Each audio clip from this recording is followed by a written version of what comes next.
俺の最後の切り札を見せてやろう。スサノオだ。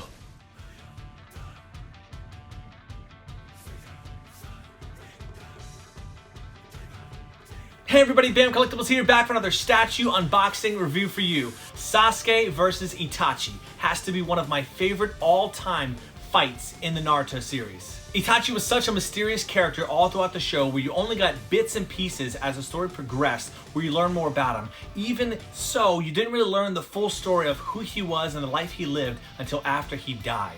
Enough about that. You came here for a statue showcase. If you do enjoy unboxing videos for series like Bleach, One Piece, Naruto, Fullmetal Alchemist, Pokemon, you came to the right channel. Hit the subscription button below and the notification bell so you don't miss any future video releases. Without delay, let's jump on in.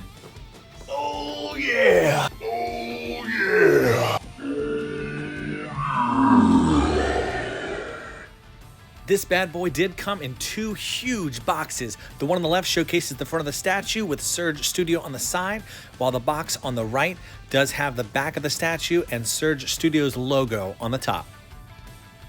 Unlike Surge Studio's previous statues, the base is actually all one giant piece. Normally it's broken down to have the bottom plate disc separate and then all the diorama pieces go on top. So that kind of makes sense why there is two larger boxes for this one.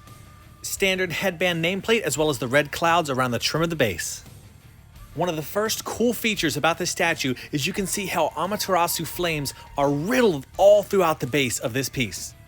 The shade of the rocks is more of a dark red because Susanoo is coming directly from the ground and I believe reflecting right onto them. On the back of the statue, there is a removable rock. This is for the purpose of if you want to plug the LEDs that are included on the statue into a wall outlet, you would put the plug that goes into the statue right here. But if you're not using it, they give you this nice rock to kind of cover things up. The rock you see here is used as a plate that covers the battery cartridge, where if you don't want to use electric or you don't have a power outlet close to it, you can put batteries into this cartridge right here and power the LEDs in the statue. I would say this is more of a last resort if you don't have an outlet close by, because the vibrance of the LEDs is much brighter when it comes to being plugged directly into the wall. As I teased in my community post before this video dropped, this is the Uchiha clan logo from some of the rubble of the Uchiha hideout. This piece actually has two purposes. Number one, it looks awesome with the base, and number two, it will support the left arm of Susanoo later on. They did decide to sculpt one piece of the Amaterasu very separate, so you can get a closer look at that. More of a purple colored resin with black paint tones on the outside.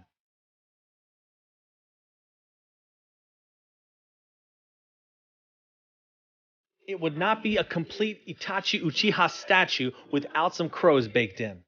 The bottom peg here is where it will be attaching to the base, and as you can see, very simple but dynamic version of all these crows together. I will be the first to tell you, when putting statues together, it is not an exact science. Sometimes mistakes happen. Let me just Izanagi that.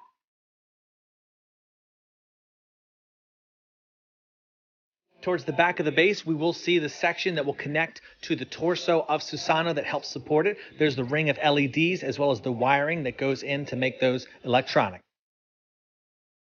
You can really tell how they put a lot of time, love, and dedication into the base of the statue. Now, before we install the chest of Susanoo, I wanted to showcase to you how heavy it was. It is about 40 to 50 pounds just for the chest piece, so I thought of no better way than to bring in my wife. What is that? Just hold this real quick. You're just faking it? No, just hold it. Why am I holding this? Just hold it. Stop!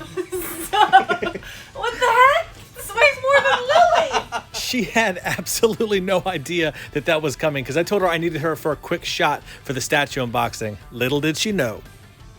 Hopefully you can see with her holding it as well as me holding the Susanoo head how huge this thing is. Even though it is clear resin, they did not skimp on any details at all.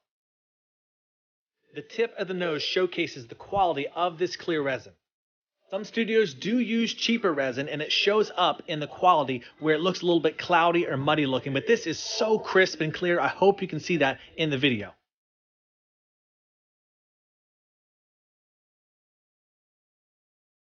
As expected, the left hand is holding the Yata mirror.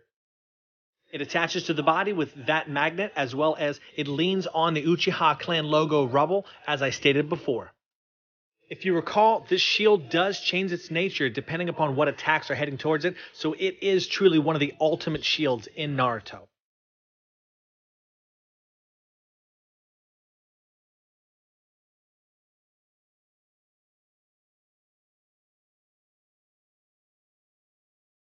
The right hands of Susanoo are sculpted separately, with the first showcasing him holding that sealing sake bottle. I don't believe this has an official name, but tell me in the comments below if you know what that is. You'll see this little notch on the side of it. That's where the second hand will go, and there's 2 round silicone pads so that the resin isn't rubbing up against each other. This arm does have an extremely strong magnet that you see there, as well as another magnet on the front of the bottle. That's going to attach another effect piece later.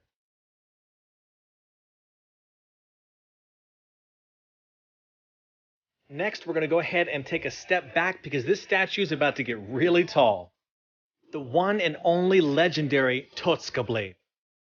Attached to the other arm via this strong steel rod that's casted all throughout. You can see the massivity of this blade. I can actually hold it. The fist around the blade is around the same size as my fist.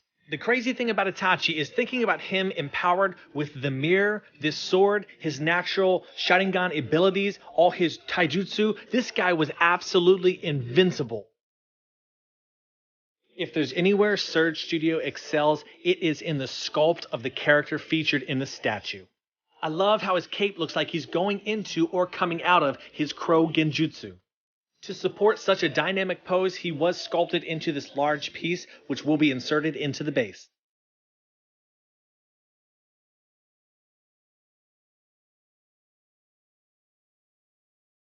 I cannot conduct this showcase without telling you that they chose an interesting pose. Me and my friends have dubbed this version of Itachi, calling him Dab-tachi. Dab or no dab, they did an amazing job with him. Included with the statue is also one of the long-range shurikens that Itachi uses, the Magatama. The only complaint that I have about this statue is I think they decided to try to pack in too many details. As we'll be showcasing here, this is actually going to be snakes that are being sucked into the gourd. If we recall, in this moment when Itachi summoned the Armored Susanoo, he actually did not have his Akatsuki cloak on.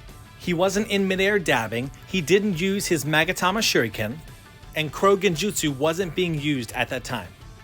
So please keep in mind that this statue is meant to be a showcase of Itachi and his abilities more than taken from an exact accurate moment in the show.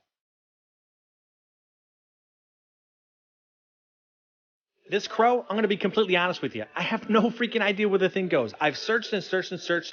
No idea. Now, the crow on these branches is actually a separate gift that Surge Studio included. It originally wasn't sculpted with this statue, but it just came for free. You can display it on the side of Itachi and Susanoo.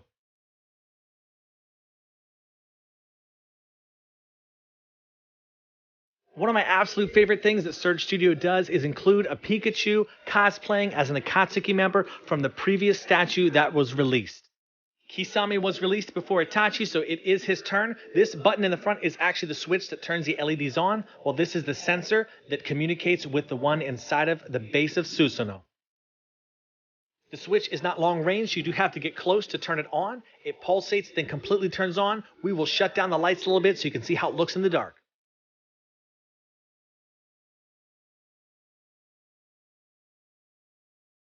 I am a huge fan of clear resin statues. You throw an awesome LED in the center like this, you just win my heart over.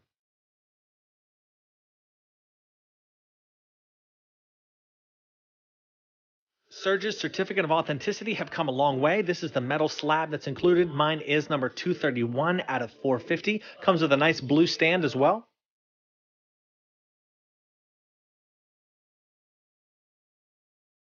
These are not included with the statue, but these are something that I have. These are cufflinks of Sasuke's Mingyoku Sharingan, and I used them during my brother's wedding. He actually gifted them to me, and so I kind of just keep them there on the side as a keepsake. For size comparison, I'll bring in Surge Studio Kisame. If you haven't seen that unboxing, I'll link it here. Check it out after this one.